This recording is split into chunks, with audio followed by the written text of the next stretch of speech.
Hello guys, welcome to my channel Spidey vlogs. इस video में हम बात करने वाले हैं वेलिंगर के इंटरव्यू एक्सपीरियंस के बारे में, जो कि हमारे साथ शेयर करेंगे सोनक। तो एप्लीकेशन फॉर्म भरने के बाद से जितना भी प्रोसेस रहा है, सारा प्रोसेस का एक बार ओवरव्यू लेंगे और साथ ही साथ पीआई में जो जो इनसे क्वेश्चंस पूछे वो सारी बातें डिटेल में करेंगे। तो सोनक, आप सबसे पहले हमें अपनी प्रोफाइल के बारे में बताइए। आपकी प्रोफाइल क्या है, बैकग्राउंड क्या है, देन हम आपके इंटरव्यू एक्सपीरियंस के बारे में बात करेंगे। मेरा प्रोफाइल है 10th में 85.86% एंड 12th में 90.6%। एंड इन ग्रेजुएशन मैंने graduation BSc honours in economics किया था। वो उसका सीजीपीए है 7.972। ठीक है, तो आपकी ग्रेजुएशन के बाद आपके पास वर्क एक्स है या फ्रेशर है या आपके पास गैप ईयर है? आई ग्रेजुएटेड लास्ट ईयर 2023 के अगस्त में। उसके बाद मैंने प्रिपरेशन किया, उसके बाद एग्जाम दिया और अभी फरवरी में इंटरव्यू। तो आपके पास बेसिकली 1 ईयर का जो है वो गैप ईयर काउंट होगा। हाँ, 1 ईयर का गैप ईयर है और वर्क एक्स नहीं है। ठीक है। तो ये जब आपने इसका फॉर्म भरा वेलिंगर का, तो आपने किस एग्जाम के थ्रू अप्लाई किया था इसमें? मैंने दोनों कैट और जैट का दोनों का परसेंटाइल पुट किया था, क्योंकि जब तक वेलिंकर का फॉर्म फिलअप किया जैट का परसेंटाइल आ चुका था। तो मैंने कैट और जैट दोनों का किया, बट मेरा जैट का ज्यादा था, तो मुझे लगता है जैट के थ्रू ही कॉल आया होगा। ओके। तो एप्लीकेशन फॉर्म भरने के बाद से कितने प्रोसेसेस थे इसमें? एप्लीकेशन फॉर्म मैंने कंप्लीट किया था लास्ट डेट में, 13th ऑफ जैन। उसके बाद मुझको 2 वीक्स वेट करना पड़ा।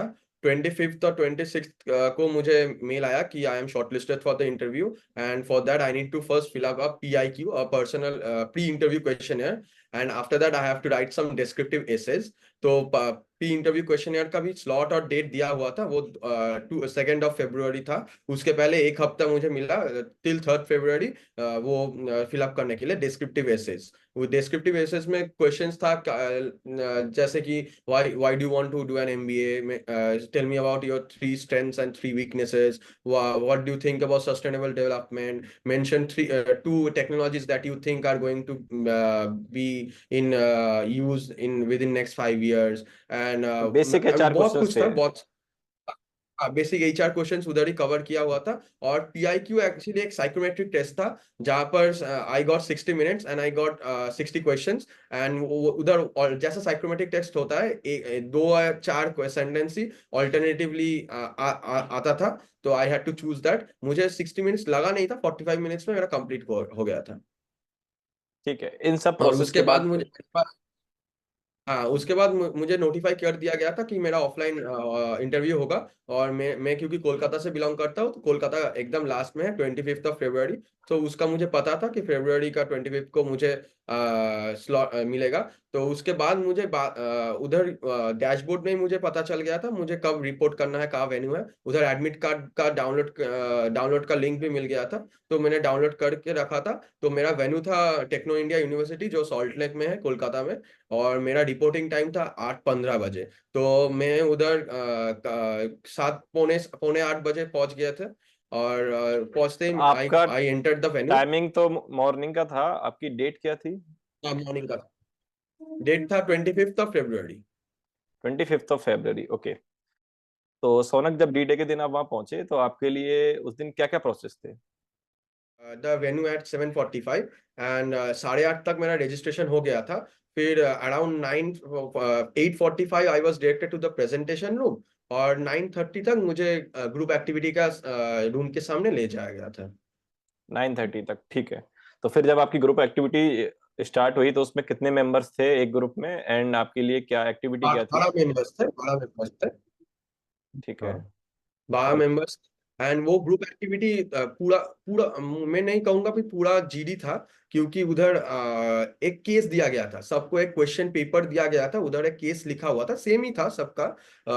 केस लिखा गया था। और दे सेड कि 5 मिनट मिलेगा वो केस पढ़ के उसका सोल्यूशन निकालने में। We were given a case about a 25-year-old hotel in Goa.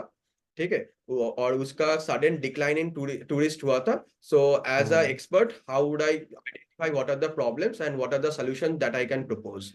तो उसके बाद हम I identified what are the problems, I noted down, और हम लोगों को कुछ भी अंदर नहीं जाने दिया गया था। हम जब एंटर किए, हमारा बेंच में ही नोट पैड और पेन रखा हुआ था, and they distributed the question paper, so and they give us the 5 minutes. तो 5 मिनट में सब लोग लिख लिए थे, and the case was a bit easy. And actually मैंने कॉलेज में एक केस स्टडी किया हुआ था ऐसा ऐसा रिलेटेड, तो मेरे मेरे लिए वो थोड़ा एडवांटेज हो गया था।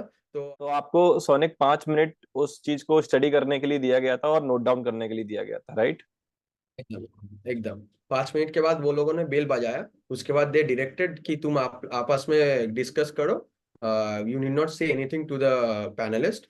तो I started first. I started and told everybody the points that I identified, what could be the problems in the business, and I tried to maintain the objectivity of the problem, and then I objectively gave the solutions. And उसके बाद एक एक करके सारे बोल सके। Almost 12 group था। 12 में 12 टोटल मेंबर्स 10 थे? पीपल वेर वेरी, हाँ 12 मेंबर्स का ग्रुप था, उसमें 10 people were very good, only 2 were very silent, who couldn't speak much about it. कितना टाइम दिया गया था और आपको सब बोलने आई के लिए? गेव बोलने के लिए ऑलमोस्ट 20 मिनट्स। हम लोग को टोका नहीं गया, हम लोग को कंटिन्यू हमारा डिस्कशन चला, ऑलमोस्ट 20-25 मिनट्स तक का डिस्कशन चला, और एक एक करके सबने बताया। और उसके बाद जब मैंने देखा कि सबका मटेरियल खत्म हो रहा है, तो मैंने फिर टेक ओवर किया और मैंने कंक्लूड भी किया। ओके, तो ठीक है। तो ऐसा कंक्लूजन हमारा के जीडी बाद खत्म हो गया। आप बता रहे थे जो दो लोग साइलेंट थे, तो कंक्लूजन के बाद पैनलिस्ट ने उनको इंडिविजुअली बोला कुछ बोलने के लिए या फिर नहीं? नहीं नहीं नहीं, with in the time only वो लोग साइलेंट थे। मतलब ये नहीं कि उन लोग एकदम ही नहीं बोले। वी टोल्ड हिम और her to say something if he has something to say. हम लोगों ने, हम लोगों के आपस में बात कर लिया होता बहुत। You know, it was very collaborative. No, but there was nothing as such a fish market when people were trying to prove their own points, because case study था, तो it was very discipline. Case study में ज्यादा कुछ अंतर होता नहीं है, क्योंकि केस आपको दिया हुआ है। और ये it was very better than I feel any topic that were used to be given before. ठीक है, ठीक है। तो कोलैबोरेटिव था, तो सबने बोला, कुछ कुछ बोला, कुछ ने ज्यादा बोला, कुछ ने कम बोला। तो उसके बाद टाइम खत्म हो गया, बेल बजाया गया, और हमको बोला कि जो है वो इधर छोड़ के यू कैन गो आउटसाइड। तो तो इसके उसके बाद बाद ही मुझे आपका पीआई का, ठीक है, तो इसके बाद आपका पीआई उसके कितनी बाद देर में स्टार्ट हुआ? मुझे 10 मिनट वेट करना पड़ा in front of the pi room. उसके बाद मुझे अंदर बुलाया गया था। ठीक है। तो जब आप अंदर गए तो आपके सामने कितने पैनलिस्ट थे एंड आपके लिए क्या क्या क्वेश्चंस थे? मेरे पास 2 पैनलिस्ट थे, एंड मैंने मैंने मैं इंटर किया, तो मेरे पास पहला क्वेश्चन ऐसा है कि how how my day was going. And I said कि my day is going great, I had a great GD session, and the whole group was very collaborative. So उसके बाद वो लोग मेरे कोर्स में आ गए, जो कोर्स में मैं अप्लाई किया था, कि why did you apply to PGDM course, do you have any hmm. Special interest. I asked that, I said that मेरा इंटरेस्ट फिनेंस में है, तो इसलिए मैंने कोर पीजी में अप्लाई किया था। कि क्योंकि मुझे फिनेंस ज्यादा पता नहीं है, I want to learn about it, and I want to make a career in finance. उसके लिए आई अप्लाइड इन फिनेंस। तो उन लोगों ने उसका उसका क्रॉस क्वेश्चन किया था कि what do you want to learn in finance. I said for example sir, I don't know much about the stock market, but I want to learn about it. तो उसके लिए it will be very nice if I get inside the PGDM core program, where I can have peers who are also having the same interest, and I can learn from them. तो उसने बोला कि PGDM क्यों करना है इसके लिए, दे वर trying to grill मी। तो उसने बोला कि इसके लिए पीजीडीएम क्यों करना है, you you have so many resources online, you can learn from it. I said कि obviously sir, I can learn from online resources, but it is better if you learn in hand rather than learning virtual. So then he moved to my second course that I applied for, research and business analytics. तो उसने बोला कि why do you want to study business analytics? Then मैंने बोला कि had my interest in business analytics because I had interest in data science since my class 10th। उसके लिए मैंने वैसे ही सब्जेक्ट लिए थे, इसलिए मैंने बिजनेस एनालिस्ट का रोल के लिए मैंने अप्लाई किया। बोला कि बिजनेस, फिर उसने उसका क्रॉस क्वेश्चन किया कि why do you want to become a business analyst. I said business analyst का काम ही ऐसा होता है कि you need to collect all the data, and today the whole world is based on data. तो वो if data is the new oil, business analyst are the miners of them, who mines the data and process it so that it can be used by the businesses for decision making। तो उसका बारे में कुछ देर वो business analyst के बारे में चला। फिर उसके बारे में वो लोग मेरे हॉबी में आ गए, कि मैंने hobby, what is your hobby. तो मैंने बोला कि मेरा hobby is interaction. I love to interact with a lot of people, I talk to a lot of people, and that is what I love to do, and that is what how I started doing debates in school, and other activities that I took over in school as well as in college. And that is why I am also very interested in podcasts. So I listen to a lot of podcasts on YouTube, because podcasts are generally not question answer rounds, but a simple conversation between two people, which is which I like very much to listen. तो उसने cross question किया कि आपने कौन सा podcast recent देखा था। तो मैंने बोला मैं अनफिल्टर्ड चैनल से विक्रांत मसीह जो 12 फेल का स्टार है, उसका पॉडकास्ट देखा। तो उधर he was saying how he left his बनी बनाई career on off TV, a 37 lakh contract, and moved for TV, moved for movies। तो मैंने वो उसके बारे में बोला जो मैंने सुना था, and how his wife supported him। तो I understood how the two pillars of one's life, that is career as well as your life partner, is equally important, and you need to prioritize both of them। तो ये इसके बारे में थोड़ा बात हुआ। उसके बाद उन्होंने एक क्रॉस क्वेश्चन किया कि अच्छा तुम, you are so good at interaction, you want to interact, then why did you not apply for sales and marketing. तो मैंने एक वो नेगेटिव आंसर दिया था। I don't know if they liked it or not. मैंने बोला, sir, I don't want to be perceived as somebody who wants to sell at everything they talk about. I don't want to push my product or services that I'm working at. If when I'm talking, it is just my passion. When I'm speaking to interacting with anybody, it is just my passion. I want to know their backgrounds, and nobody should have the feeling ki yeah, he is going to sell me something. He is here to sell me the idea or pitch anything। then they looked into each other, कि इसको इससे इसके साथ grill करना चाहिए। तो they looked into each other and they asked, don't you think that this is something that it is your own perseverance, उसके बारे में तुम ये बोल रहे हो कि तुम ऐसे सोचते हो सेल्स के बारे में, सेल्स और मार्केटर्स के बारे में। आई सेड कि मे बी ऐसा ही मैं सोचता हूँ, इसके लिए मेरे पास ऐसा ही आइडिया है। तो फिर उसने मेरा ग्रेजुएशन का सब्जेक्ट जो इकोनॉमिक्स था उसके बारे में उसके ऊपर गया। दे सेड अच्छा you studied economics, so why do you think capitalism is relevant in today's world। मैंने उसका पॉजिटिव आंसर दिया कि capitalism is the only way that India can use to reach the goal that it has set in next 5 to 7 years।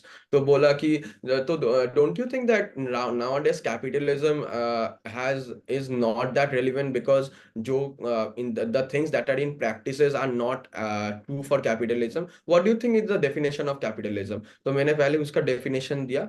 उसके बाद मैंने बोला it is true that the capitalism how it started, it has been modified now।